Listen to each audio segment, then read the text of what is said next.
Come, have a seat in the Skald circle and hear the tale of the Night of the Fishes, as told by Mynogan. Before we begin our tale, did you know that we release new stories for free every week on Wednesdays? Be certain to subscribe to us on Apple Podcasts, Google Play Music, Spotify, Podbean, or whatever it is your favourite podcast app is. That way, you'll never miss out when we release free bonus stories other days of the week. Never forget, visit thescaldcircle.com to stay up to date with all of our current happenings. And to also visit our story archive, sorted by origin and region. Now then, this begins the tale of the Night of the Fishes. Once upon a time, there lived an old cobbler who worked hard at his trade from morning till night, and barely gave himself a moment to eat. But, industrious as he was, he could hardly buy bread and cheese for himself and his wife, and they grew thinner and thinner daily. For a long time, they pretended to each other that they had no appetite, and that a few blackberries from the hedges were a great deal nicer than a good bowl of strong stew. But at length, there came a day when the cobbler could bear it no more, and he threw away his last, and borrowing a rod from a neighbour, he went out to fish. Now the cobbler was as patient about fishing as he had been about cobbling.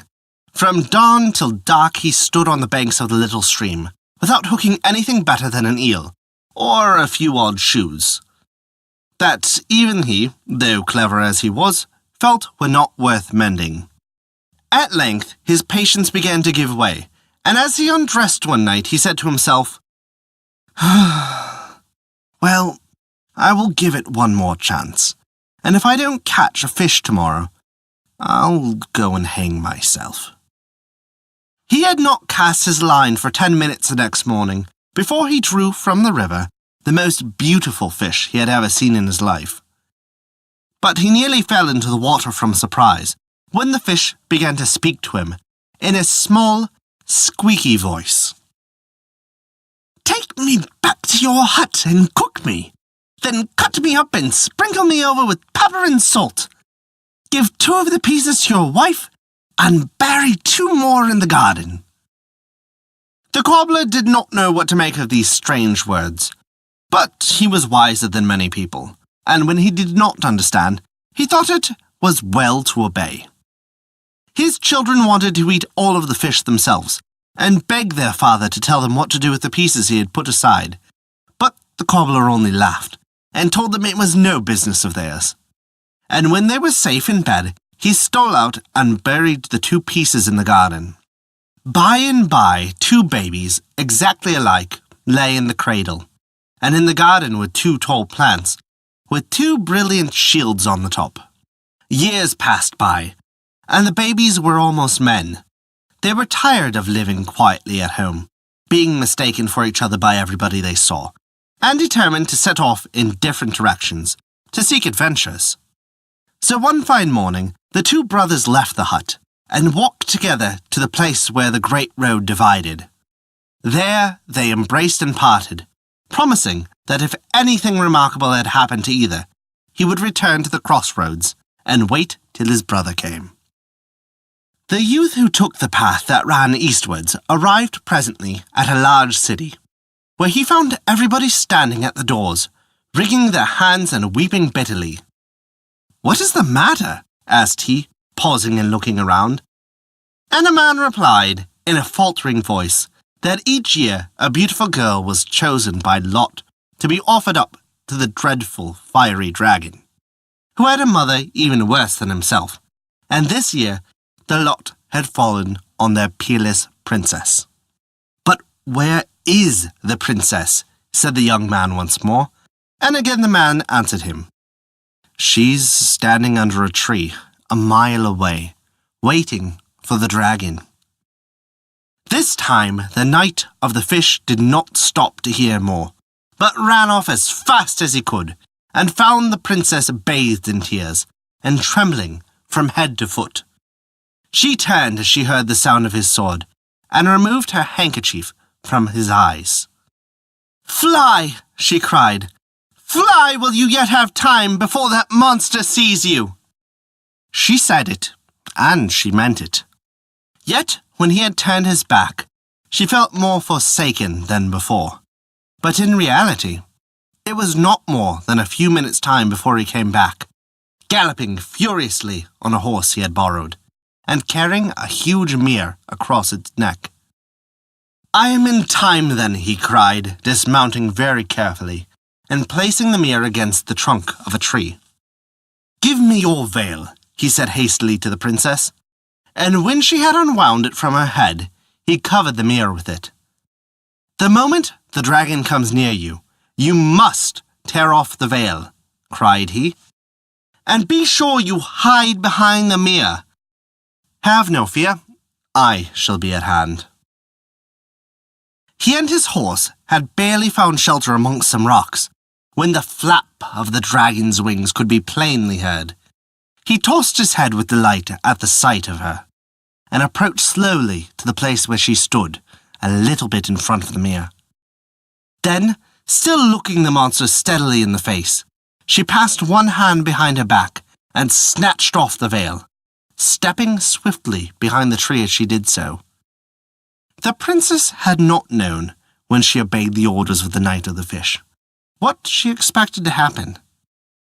Would the dragon with snaky locks be turned to stone, she wondered, like the dragon in an old story her nurse had told her? Or would some fiery spark strike from the heart of the mirror and strike him dead? Neither of those things occurred, but instead, the dragon stopped short with surprise and rage when he saw a monster before him, as big and as strong as himself. He shook his mane with rage and fury. The enemy in front of him did exactly the same. He lashed his tail and rolled his red eyes, and the dragon opposite was no whit behind him. Opening his mouth to its very widest, he gave an awful roar. But the other dragon only roared back. This was too much, and with another roar, which made the princess shake in her shoes, he flung himself upon his foe. In an instant, the mirror lay at his feet, broken into 1,000 pieces.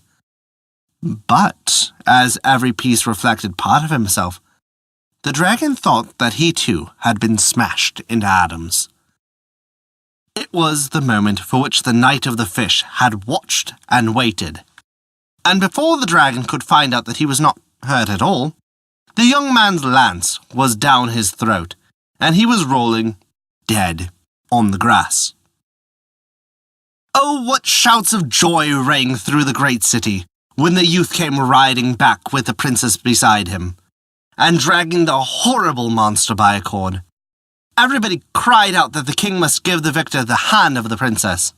And so he did, and no one had ever seen such balls and feasts and sports before. And when they were all over, the young couple went to the palace prepared for them, which was so large that it was 3 miles around. The first wet day after their marriage, the bridegroom begged the bride to show him all the rooms of the palace. And it was so big and took so long that the sun was shining brightly again before they stepped onto the roof to see the view. "What castle is that out there?" asked the knight. "It seems to be made of black marble." "It is called the Castle of Albatross," answered the princess. "It is enchanted, and no one that has ever tried to enter it has ever come back." Her husband said nothing, and began to talk of something else. But the next morning he ordered his horse, took his spear, called his bloodhound, and set out for the castle. It needed a brave man to approach it, for it made your hair stand on end, merely to look upon it. It was so dark as the night of a storm, and as silent of that as a grave. But the Knight of the Fish knew no fear, and had never turned his back on an enemy, so he drew out his horn and blew a blast. The sound awoke all the sleeping echoes in the castle, and was repeated now loudly, now softly, now near, now far, but nobody stirred for all that. "Is there anyone inside?" cried the young man in his loudest voice. "Anyone who will give a young knight hospitality? Neither governor, nor squire, not even a page?"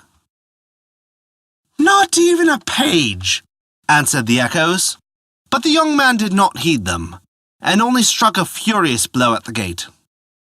Then a small grating opened, and there appeared the tip of a huge nose, which belonged to the ugliest old woman that ever was seen. "What do you want?" she said. "To enter," he answered shortly. "Can I rest here this night? Yes or no?" "No, no, no," repeated the echoes. Between the fierce sun and his anger at being kept waiting, the Knight of the Fish had grown so hot that he had lifted his visor. And when the old woman saw how handsome he was, she began fumbling with the lock on the gate. Come in, she said. "So fine a young gentleman will do us no harm." "Harm," repeated the echoes, but again the young man paid no heed. "Let us go in then, ancient dame." But she interrupted him. "You must call me the Lady Barbariska," she answered sharply. "And this is my castle, to which I bid you welcome.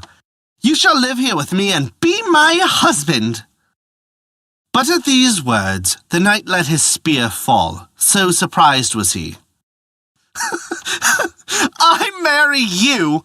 Why, you must be at least 100, cried he. "You are mad! All I desire is to inspect the castle and then go." As he spoke, he heard the voices give a mocking laugh.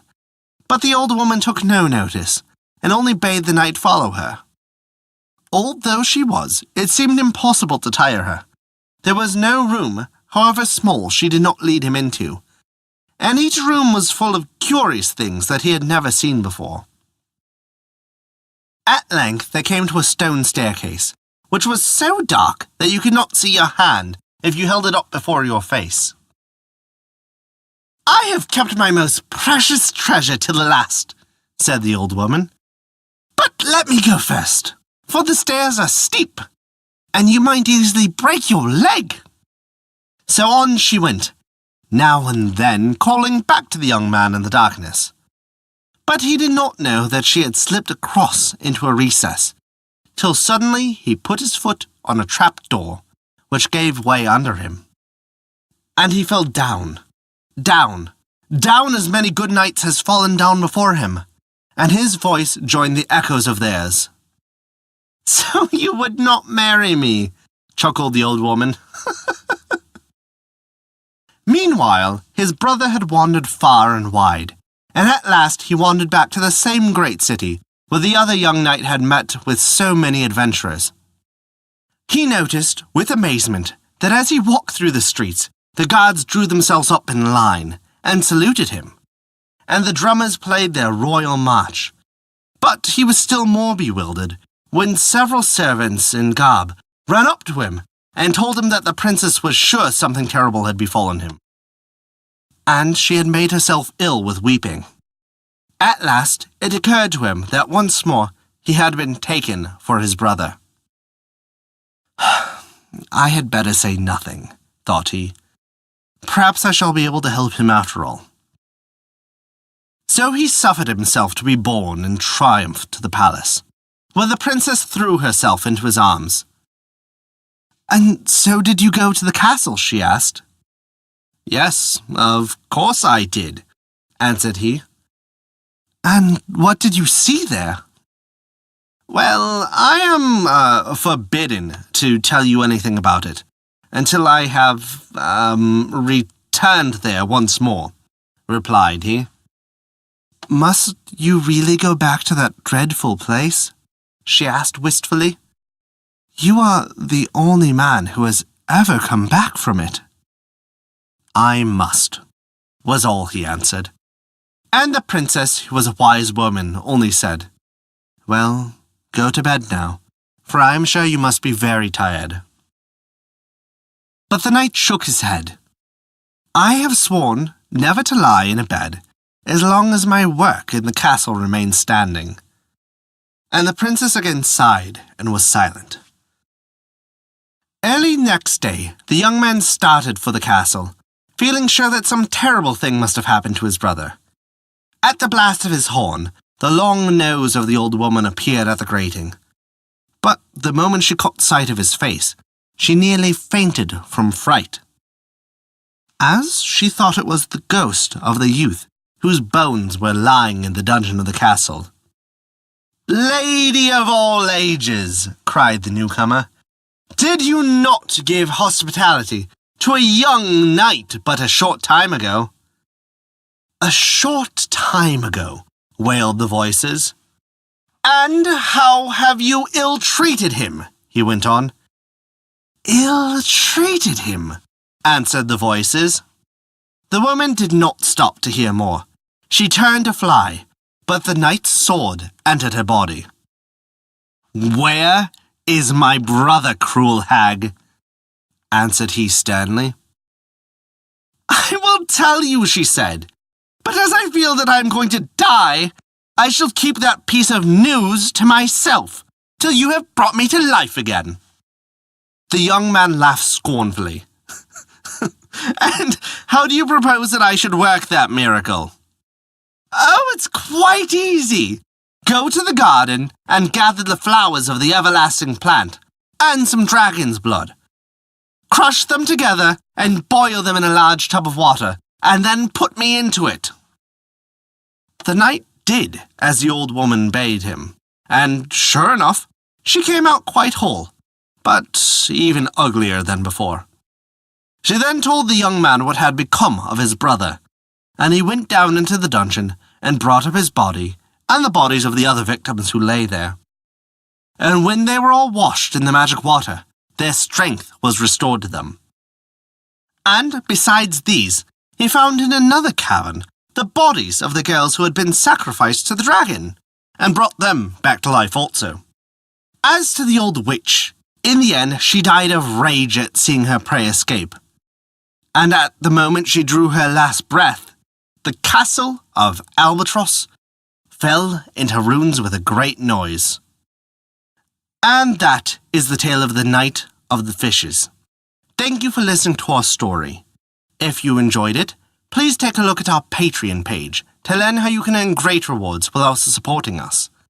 We appreciate even the smallest of contributions, as they allow us to continue to release new stories every week for free on Wednesdays, and also provide bonus stories for your listening pleasure. Visit us at thescaldcircle.com to view our story archive, sorted by origin and region, and to stay up to date with all of our developments. Once again, thank you for listening to our story.